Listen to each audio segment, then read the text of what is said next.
Hoy, Robin Padilla, huwag kang ang tanga. Rimarim na yung katangan mo. Sasabihin mo, sunugin na lang yung mga perang ninakaw. Eh bakit? Masusunugin, pera ng bayan yun. Tarantado ka din no? Wala ka namang mabawi. Senador ka eh. Wala ka ngang magawang paraan dyan sa mga magnanakaw na yan ng pera ng bayan. Ipapasunog mo pa. Ay, ubod ka rin naman talaga ng tanga, ano? Eh kung ikaw kaya sinusunog, ha? Gusto mo ikaw sunugin? Abay, lintek ka. Hindi ka naman kahit mangamoy pera, hindi ka mangangamoy pera eh. Kung susunugin ka eh. Ha? Amoy mayabang ka lang.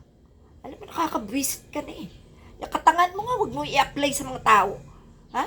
Bakit susunugin mo? Eh, ang dami-daming mukhang perang DDS dyan.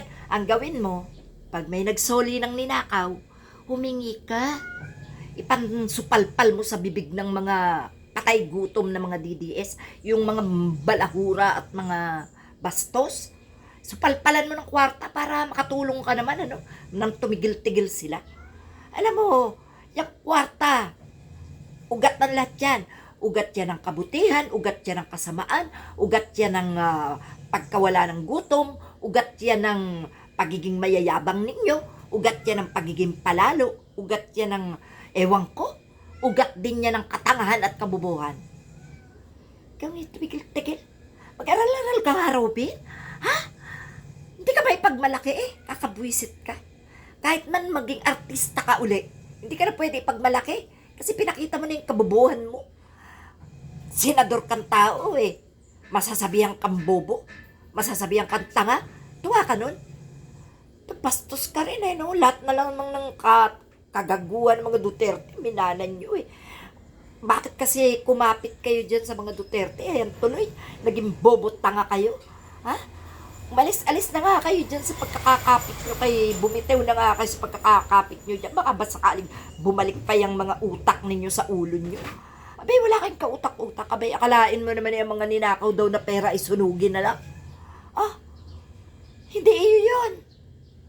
Eh kung gusto mo, pag sinunog yung kasama ka, aba, akala mo sa'yo yung perang yon para susunugin lang?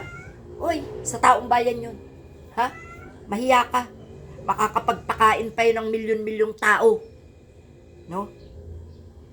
Kesa naman sa'yo, wala ka nang nagawa, hindi ka pa makapagpakain ng tao. Eh yung pera namin yun na ninakaw, ha? Pwedeng dalhin yun sa maganda. No? Tumulong ka na lang kasi. Tumulong ka na ipakulong ang lahat ng magnanakaw. Tumulong ka para makita mo na may isinusoling pera sa pondo ng bayan. Ha? At matuwa ka pag nagsoli sila.